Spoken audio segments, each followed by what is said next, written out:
اللہ سبحانہ تعالیٰ کا بہت زیادہ شکر ہے کہ آج ہم اس کے نام پر یہاں جمع ہیں، اس کا ذکر کرنے کے لیے، اس کا شکر ادا کرنے کے لیے، اور اس کی بھیجی ہوئی کتاب اور اس کے رسول صلی اللہ علیہ وسلم کی سنت سے اپنی زندگی میں رہنمائی حاصل کرنے کے لیے۔ آج کی ہماری گفتگو کا عنوان ہے کہ غموں سے نجات کیسے پائی جائے۔ اگر دیکھا جائے تو ہر انسان کسی نہ کسی مسئلے کا شکار ہے، کہیں نہ کہیں اس کی زندگی میں کوئی ایسی چیز ہے جو اسے بے چین رکھتی ہے، پریشان رکھتی ہے، غمگین رکھتی ہے۔ اس میں ہوتا یہ ہے کہ انسان پھر اپنی صلاحیتوں، قوتوں، طاقتوں سے جو اللہ تعالیٰ نے اس کو دی ہیں، ان سے وہ بھرپور فائدہ نہیں اٹھا سکتا۔ تو سب سے پہلی بات تو یہ ہے کہ سوال یہ پیدا ہوتا ہے کہ یہ غم آتے کیوں ہیں، غم محسوس کیوں کرتا ہے انسان، یہ پریشانیاں، یہ مشکلات، یہ تکالیف ہماری زندگی میں کیوں ہیں۔ تو اس سلسلے میں جب ہم قرآن مجید کی طرف رجوع کرتے ہیں تو پہلی بات ہمیں یہ پتہ چلتی ہے کہ اللہ تعالیٰ نے انسان کو امتحان کے لیے پیدا کیا، اس لیے وہ اس انسان پر طرح طرح کی آزمائشیں اور مشکلات بھیجتا رہتا ہے تاکہ وہ دیکھے کہ انسان ان میں کرتا کیا ہے، انسان کا طریقہ کیا ہے۔ قرآن مجید میں آتا ہے سورۃ الملک، جو ہر روز رات کو آپ پڑھتے ہیں، کیونکہ نبی صلی اللہ علیہ وسلم رات کو سورۃ الملک اور سورۃ الف لام میم السجدہ پڑھے بغیر سویا نہیں کرتے تھے، یہ آپ کی سنت ہے۔ یہ سورت قبر کے عذاب سے بچانے والی بھی ہے۔ اس سورت کے شروع میں اللہ تعالیٰ فرماتے ہیں تبارک الذی بیدہ الملک وہو علی کل شیء قدیر الذی خلق الموت والحیاۃ لیبلوکم ایکم احسن عملا وہو العزیز الغفور۔ بہت بابرکت ہے وہ ذات جس کے ہاتھ میں کائنات کی بادشاہت ہے اور وہ ہر چیز پر قادر ہے۔ وہو علی کل شیء قدیر الذی خلق الموت والحیاۃ لیبلوکم، اس نے موت اور زندگی کو بنایا تاکہ تمہارا امتحان لے، تمہیں آزما کر دیکھے، کیا ایکم احسن عملا، کہ تم میں سب سے اچھے کام کون کرتا ہے۔ وہ العزیز الغفور، اور وہ زبردست ہے، غالب ہے، بخشش فرمانے والا ہے۔ تو اس سے یہ پتہ چلتا ہے کہ یہ زندگی ایک امتحان ہے، اور امتحان ایک مشکل چیز ہوتی ہے۔ اس میں ہمیشہ انسان کے حالات اس کی مرضی کے مطابق نہیں ہو سکتے، اس پر کہیں نہ کہیں سے کوئی نہ کوئی ایسی آزمائش، کوئی امتحان، کوئی تکلیف، کوئی تنگی آتی رہے گی تاکہ یہ دیکھا جائے کہ انسان کرتا کیا ہے، کیا پھر بھی یہ اللہ سے راضی رہتا ہے، کیا پھر بھی یہ اللہ کی طرف رجوع کرتا ہے، کیا یہ واقعی اللہ کا بندہ بن کے رہتا ہے، یا اس آزمائش کی گھڑی میں پھسل جاتا ہے اور شیطان جو ہر وقت اس کو اچکنے کے لیے تیار ہے وہ اس کا نوالا بن جاتا ہے۔ پھر اسی طرح یہ بات بھی یاد رکھنی چاہیے کہ انسان پر بہت سی تکلیفیں اس کے اپنے اعمال کی وجہ سے ہی آتی ہیں۔ سورۃ الشورى میں اللہ تعالیٰ فرماتے ہیں وَمَا أَصَابَكُم مِّن مُّصِيبَةٍ فَبِمَا كَسَبَتْ أَيْدِيكُمْ وَيَعْفُو عَن كَثِيرٍ، اور جو بھی تمہیں کوئی مصیبت پہنچی تو وہ اس وجہ سے ہے جو تمہارے ہاتھوں نے کمایا، یعنی تمہارے اپنے اعمال کی وجہ سے تمہارے لیے بہت سی مشکلات کھڑی ہوئی ہیں، اور وہ بہت سی چیزوں سے درگزر کر جاتا ہے، یعنی ان پر تو وہ سزا دیتا بھی نہیں، ان پر تو وہ تمہیں کسی پریشانی میں مبتلا نہیں کرتا، بلکہ تمہارے گناہوں کے باوجود، تمہاری زیادتیوں کے باوجود بھی وہ تمہیں اپنی عنایتوں اور نوازشوں سے معمور رکھتا ہے۔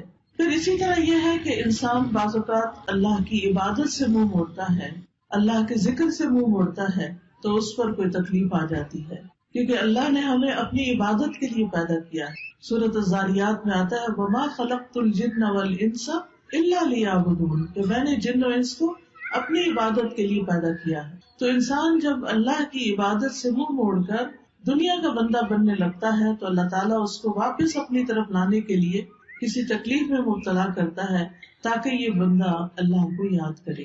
اور جو شخص مستقل طور پر اللہ سے روگردانی کر لیتا ہے اللہ کی یاد سے، تو اللہ تعالیٰ اس کے لیے دنیا کی زندگی بھی تنگ کر دیتے ہیں۔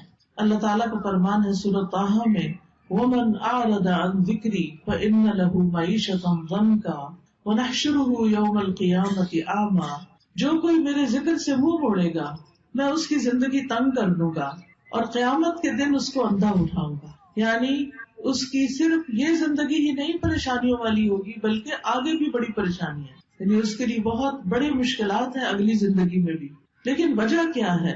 وجہ ہے اللہ کے ذکر سے منہ موڑنا، اللہ کی یاد کا زندگی میں نہ ہونا. یہ انسان کے لیے پریشانی کا باعث بنتا ہے. سورۃ الزخرف میں اللہ تعالیٰ فرماتے ہیں مَن یعش عن ذکر الرحمن نقیض لہ شیطانا فہو لہ قرین. جو شخص رحمان کے ذکر سے آنکھیں بند کر لیتا ہے ہم اس پر شیطان مسلط کر دیتے ہیں جو اس کا ساتھی بن جاتا ہے، اور شیطان پھر اس کو اللہ کے راستے سے روکتا ہے. جب انسان اللہ کا راستہ چھوڑ دیتا ہے اور اللہ کی نافرمانیاں کرنے لگتا ہے تو اللہ تعالیٰ پھر اس پر کوئی نہ کوئی امتحان بھیج دیتا ہے تاکہ یہ بندہ سوچے، غور کرے اور واپس اللہ کی طرف پلٹے.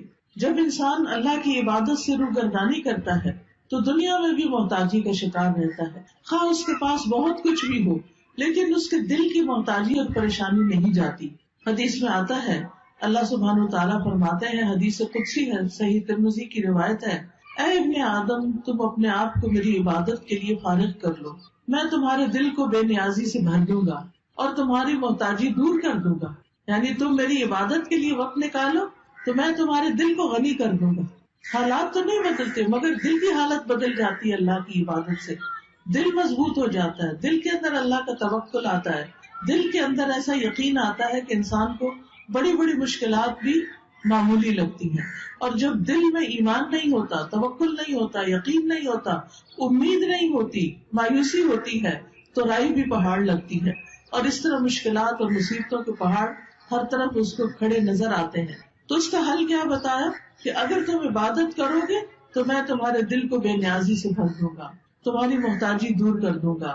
لیکن اگر تم ایسا نہیں کرو گے تو میں تمہارے دونوں ہاتھ کاموں میں مشغول کر دوں گا اور اس کے باوجود تمہارا فقر دور نہیں کروں گا. یعنی تم سارا دن کام کرو گے، محنت کرو گے، لیکن پھر بھی تمہاری محتاجی اپنی جگہ کھڑی رہے گی کیونکہ وہ دل کی محتاجی ہوگی نا، دل کے اندر پریشانی ہوگی. تو یاد رکھیے کہ صرف دنیا کی فکر کرنے سے معاملات سلجھنے کی بجائے بگڑنے لگتے ہیں.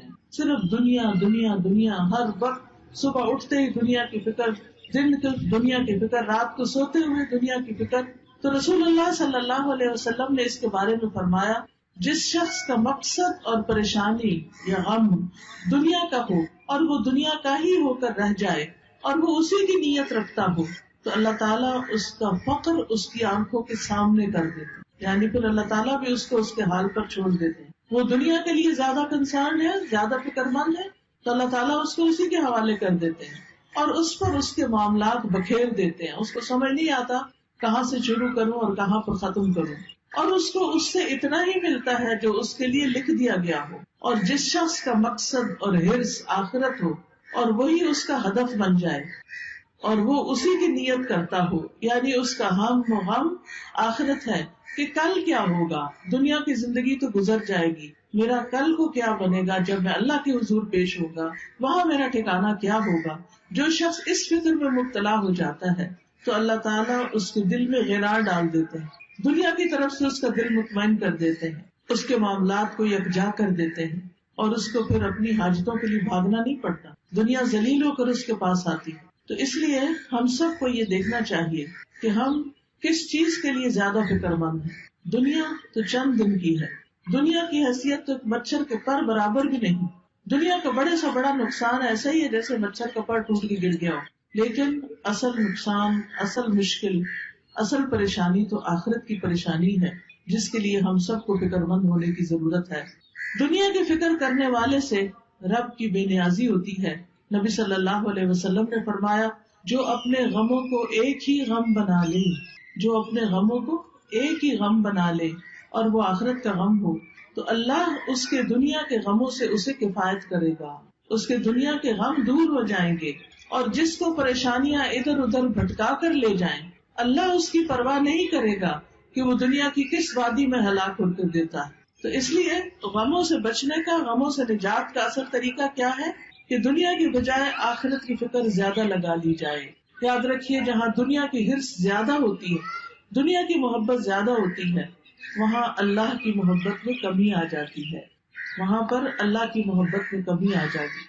نبی صلی اللہ علیہ وسلم نے فرمایا قیامت قریب آ چکی ہے، لیکن لوگوں میں دنیا کی ہی ہرس بڑھے گی، یعنی جتنی جتنی قیامت قریب آ رہی ہے اتنی اتنی دنیا پھیلتی جا رہی ہے ان کے سامنے، اور اس کی محبت اور اس کے پیچھے بھاگنا اور زیادہ بڑھتا جا رہا ہے، اور اللہ سے دوری میں ہی اضافہ ہوگا۔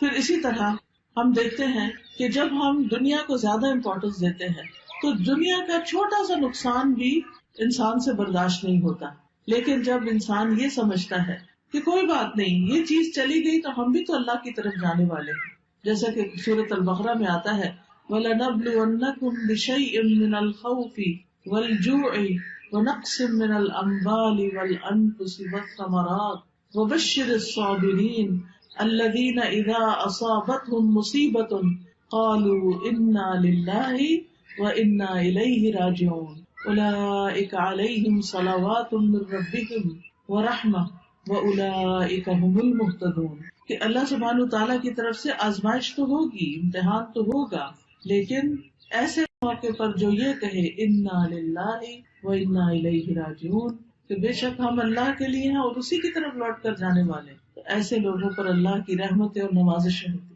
اللہ کی رحمت ہوتی، اور ایسے لوگ ہدایت پانے والے ہوتے۔ تو بات یہ ہے کہ تکلیفیں تو آئیں گی، یہ تو اللہ تعالیٰ نے خود ہی فرما دی کہ ہم ضرور آزمائش کریں گے، ضرور امتحان لیں گے، خوف سے، بھوک سے، جان مال پھلوں کی کمی سے، لیکن خوشخبری ہے صبر کرنے والوں کے لیے۔ یعنی جب ان کی زندگی میں کوئی چیز کم ہوتی، مثلاً کوئی بچہ فوت ہو گیا، بہن بھائیوں میں سے کوئی چلا گیا، کاروبار چلا گیا، کوئی کاروبار کو نقصان ہو گیا، جاب چلی گئی، کوئی اور حادثہ ہو گیا کہ جس سے بڑا نقصان ہو گیا، تو اب یہ سب چیزیں تو زندگی میں روز کا معمول ہے، کبھی کوئی چیز پیش آتی ہے، کبھی کوئی چیز پیش آتی ہے۔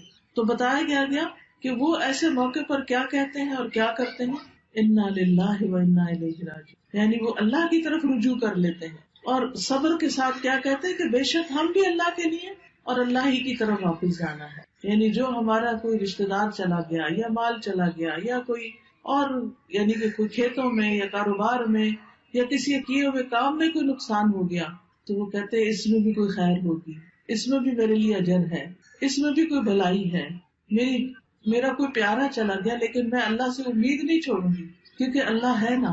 حتیٰ کہ اگر کسی عورت کے شوہر بھی فوت ہو جائے اور اگر اس کا اللہ پر بھروسہ ہو تو اس موقع پر بھی اللہ تعالیٰ اس کا دل تھام لیتا ہے، اور وہ کیا سوچتی ہے کہ ایک انسان تو گیا ہے مگر اللہ تو زندہ ہے، اللہ لا الہ الا هو الحی القیوم، اللہ ہے نا۔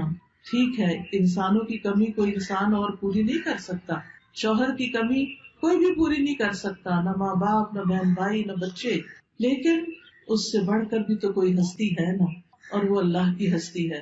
اللہ لا الہ الا ہو، اللہ وہ ذات جس کے سوا کوئی الہ نہیں، الحی جو زندہ ہے، جس کو کبھی موت نہیں آنی، القیوم جو قائم ہے، جسے کسی سہارے کی ضرورت نہیں بلکہ وہ باقی سب کو بھی قائم رکھنے والا ہے۔ تو جب وہ ہستی موجود ہے، اللہ سبحانہ وتعالیٰ ہے، تو پھر فکر کس بات کی؟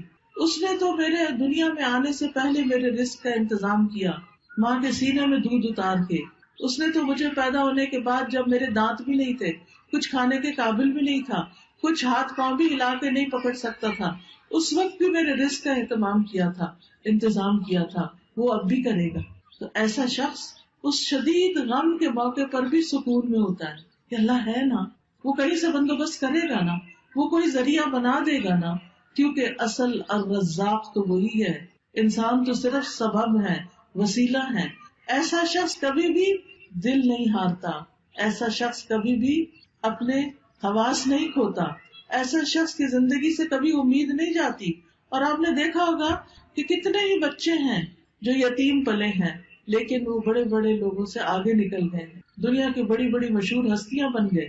باپ کی کمی سے ان کی زندگی میں سب کچھ ختم نہیں ہو گیا، اللہ نے دوسرے ذرائع سے ان کی مدد کی، کیونکہ اصل اسباب تو اللہ کے ہاتھ میں ہے اور تمام چیزیں وہی پوری کرنے والا ہے۔ یاد رکھیے، اللہ کے پاس ہر مسئلے کا حل ہے، وہ ہر چیز پر قدرت رکھتا ہے۔ لہذا رنج اور غم سے، مشقت اور پریشانی سے نجات پانے کے لیے سب سے پہلا کرنے کا کام کیا ہے؟ اللہ پر بھروسہ، اللہ سے مضبوط تعلق، اللہ پر ایمان، یقین، توکل، اس سے امید، اسی کا ڈر اور اسی کی طرف لوٹ کر جانے کی فکر. یاد رکھیے دنیا کے سارے خزانے اللہ کے ہیں، سارے خزانوں کا مالک وہ ہے. وَلِلَّهِ خَزَائِنُ السَّمَاوَاتِ وَالْأَرْضِ وَلِلَّهِ مُلْكُ السَّمَاوَاتِ وَالْأَرْضِ. آسمانوں کی بادشاہت، زمین کی بادشاہت ساری کی ساری اللہ کے پاس ہے. وَاللَّهُ عَلَى كُلِّ شَيْءٍ قَدِيرٌ. اور اللہ ہر چیز پر پوری طرح قادر ہے، پوری قدرت رکھتا ہے. لہذا کیا یقین رکھنا ہے کہ سارے خزانے تو اس کے پاس ہیں، مجھے اس سے مانگنے ہیں. لہذا انسان سب انسانوں سے نظر ہٹا کے اللہ سبحانہ تعالیٰ کی طرف امید رکھتا ہے، اس سے مانگتا ہے. یا اللہ تو میرا رازق ہے، تو پتھر کے اندر ایک کیڑے کو بھی رزق پہنچاتا ہے، تو کیا مجھے نہیں رزق دے سکتا؟ آسمانوں زمین کی مخلوق کو دے رہا ہے، تو دن رات دے رہا ہے اور کوئی کمی نہیں واقع ہوتی تیرے رزق میں، تو کیا مجھے نہیں دے سکتا؟ تو مجھے بھی دینے والا ہے.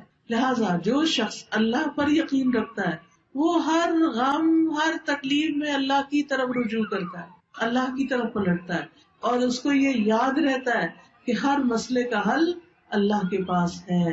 اللہ سبحانہ تعالیٰ کے سامنے اپنی حاجتیں رکھے، سجدے میں رو کر پکارے اس کو کہ اللہ تو مدد کر. کوئی بھی مسئلہ ہے جو آپ کا، اس کو سامنے رکھے، کیونکہ اللہ تعالیٰ فرماتے ہیں اَمَّن يُجِيبُ الْمُضْطَرَّ إِذَا دَعَاهُ وَيَكْشِفُ السُّوءَ. بھلا کون ہے جو لاچار کی فریاد رسی کرتا ہے جب وہ اسے پکارتا ہے اور اس کی تکلیف کو دور کرتا ہے؟ کوئی اور ہے؟ نہیں، کوئی بھی نہیں.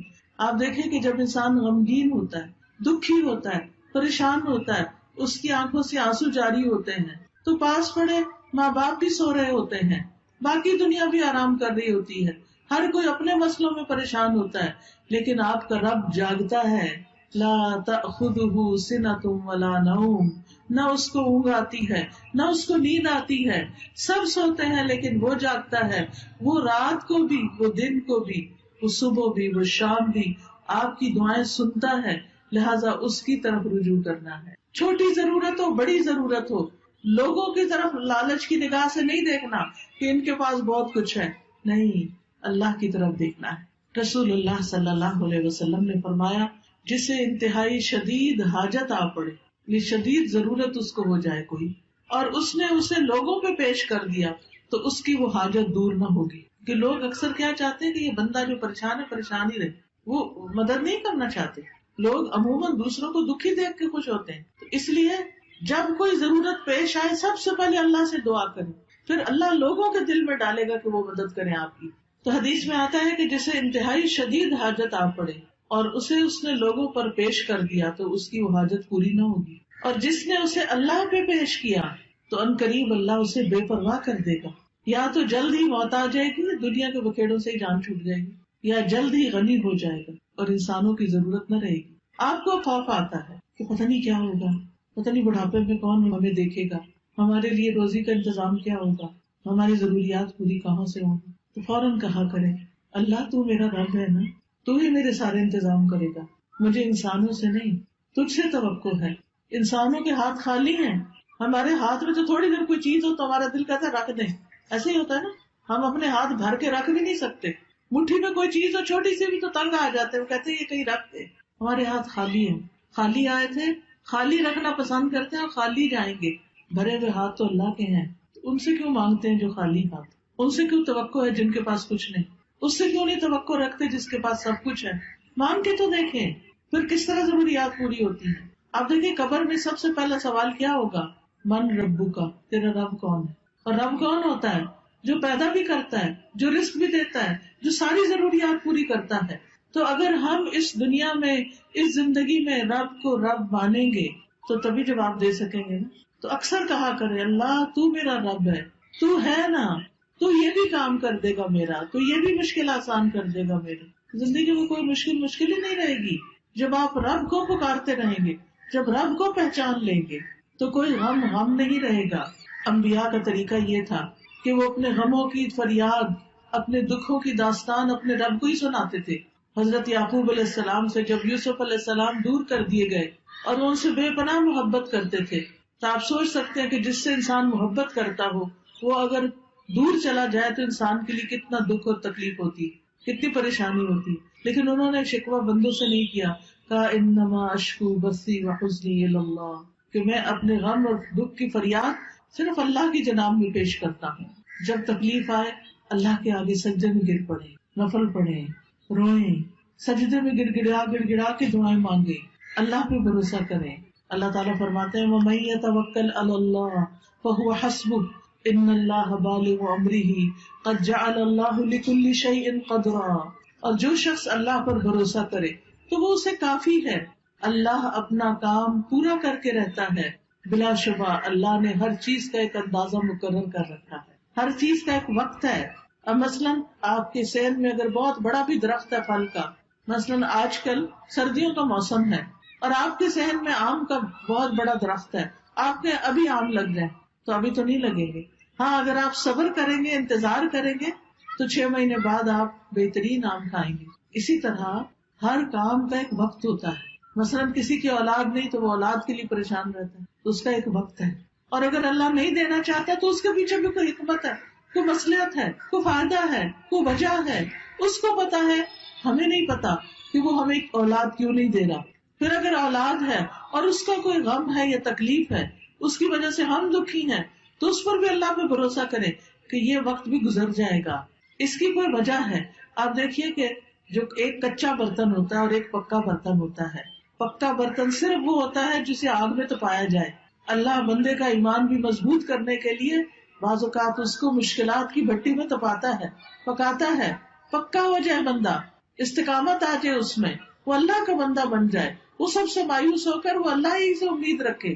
تو اس لیے ایسے موقع پر انسان کو پریشان نہیں ہونا چاہیے، اللہ کی طرف رجوع کرنا چاہیے. اور یہ بھی یاد رکھیے جیسے قرآن مجید میں آتا ہے وَلَئِن سَأَلْتَهُم مَّنْ خَلَقَ السَّمَاوَاتِ وَالْأَرْضَ لَيَقُولُنَّ اللَّهُ قُلْ أَفَرَأَيْتُم مَّا تَدْعُونَ مِن دُونِ اللَّهِ